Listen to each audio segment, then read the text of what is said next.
ভাই আমি পাস করে কোনো কাজ করব না, কারণ এখানে কাজ করার কিছুই নেই। আমি বলবো না, আমি মিথ্যা কথা বলতে পারি না, স্ট্রেট কাট কথা বলি।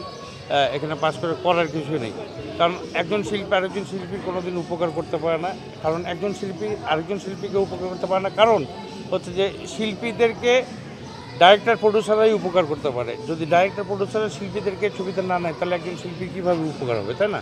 তা আমি তো ছবি বানাই না, আমি তো I am not director, I am not producer. So আমি একজন শিল্পীর কোনো সময় উন্নতি করতে পারবো না। হ্যাঁ, শিল্পীদের সুখ দুঃখের কথা শুনতে পারবো, শিল্পীদের সুখ দুঃখের কথা শুনে সেটা সমাধান করার চেষ্টা করবো, অথবা কোনো সহযোগিতার মাধ্যমে এইটুক করতে পারবো।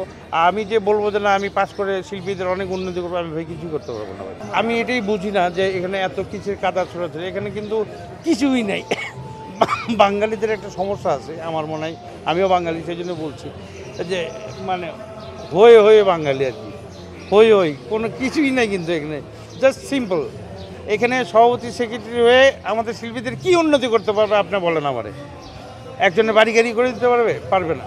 সাময়িক 5,000 10,000 টাকা সাহায্য সহযোগিতা করতে পারবে। হ্যাঁ, ওই যে স্বার্থ সংরক্ষণ কমিটি, শিল্পীদের স্বার্থে যদি শিল্পীদের বিপদগ্রস্ত শিল্পীদের হয়তো সহযোগিতার জন্য আমরা অন্যের কাছে হাত পাততে পারি, অন্যের কাছে সহযোগিতা চেয়ে এনে তাকে সাহায্য করতে পারি, এইটুকু। এর বেশি আর কিছু করার নাই আমার মনে। শিল্পী সমিতিতে এর বেশি আর কিছু করার নাই। এর থেকে বেশি যা করার আছে তারা হয়তো সভাপতি সেক্রেটারি জানে।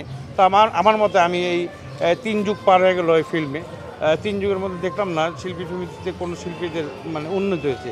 শিল্পী সমিতির উন্নতি হয়েছে, শিল্পী সমিতির চেয়ার চেঞ্জ হচ্ছে, টেবিল চেঞ্জ হচ্ছে, ওয়াল চেঞ্জ হচ্ছে, কিন্তু শিল্পীদের যে উন্নতি হচ্ছে এটা না। শিল্পীদের উন্নতি, শিল্পীদের চেঞ্জ একমাত্র উপরওয়ালা করতে পারে। উশিলা হচ্ছে যে ডাইরেক্টর প্রডিউসাররা। এক শিল্পী আরেক শিল্পী কোনো উন্নতি করতে পারে, তবে সুখ দুঃখের আলাপ আলোচনা নিয়ে সমাধানে আসতে পারে।